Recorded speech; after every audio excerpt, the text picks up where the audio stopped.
Programang ito ay rated SPG, striktong patnubay at gabay ng magulang ang kailangan. Sa pagkikitang muli ni na Marcelo at Senyor Facundo ay aksidente namang narinig ni Tinding ang kanilang pag-uusap, kung saan pagdating pa lang ni na Marcelo at Dante ay kinutuban na nga itong si Tinding na marahil sila ang kausap ni Senyor Facundo dati na tungkol nga sa palalayaing preso. Kaya naman ang tinanong ni Senyor Facundo ang tungkol sa isang kakilala ni Marcelo na natulungan ng kanyang abogado na makalaya ay laking gulat nga ni Tinding nang marinig niya ang pangalang Tanggol kay Marcelo. Sinabi kasi ni Marcelo na may kasamahan sila na magaling at maabilidad na naggangalan ngang Tanggol, ngunit hindi umano ito sumama sa kanila at mukhang naisahan sila.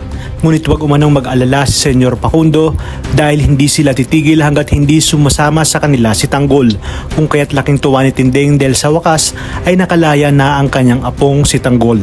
Ngunit kinakabahan din siya at may parte sa kanya na baka gamitin lamang ito ni Senyor Facundo sa kanilang negosyo, at may hinala nga siya na iligal ang mga negosyo nito dahil masyadong malihim ang pamilya tungkol sa iba nilang mga negosyo. Tiyak umanong mga nganib si Tanggol pag nagkataon at baka tuluyan ng masira ang buhay ng kanyang apo. Iginit naman ni Noy na sana'y mahanap na ni Marcelo si Tanggol nang sa gayon ay magkita na nga sila. Hindi kasi sila pinapayagan ni Senyora Bettina na lumabas ng mansyon. Sinabi nga ni Tinding na sana nga upang mabantayan nila si Tanggol at magabayan.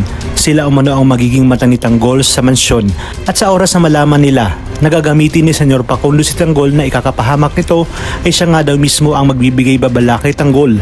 Dagdag pa ni Tinding na alam niyang hindi susunod si Tanggol lalo na pag iligal ang ipapagawa sa kanya. Sa paglipas ng mga araw nga ay nakatungtong na si Tanggol sa mansyon ng mga kabalyeros sa kauna-unahang pagkakataon, at laking gulat niya nang makita niya ang kanyang lola Tinding. Hindi naman ipapaalam ni na Tinding at Noy na apo nila si Tanggol upang sila na nga ang maging mata ni Tanggol sa mansyon. Ngunit ano kaya ang gagawin ni Tinding sa oras na marinig niya mula kay Senyor Facundo na dadalhin niya si Tanggol sa kanyang kasyosong si Ramon Montenegro? Magagawa niya pa kayang pigilan si Tanggol o ito na ang tamang pagkakataon at panahon upang malaman ni Tanggol ang buong katotohanan tungkol sa kanyang tunay na pagkatao?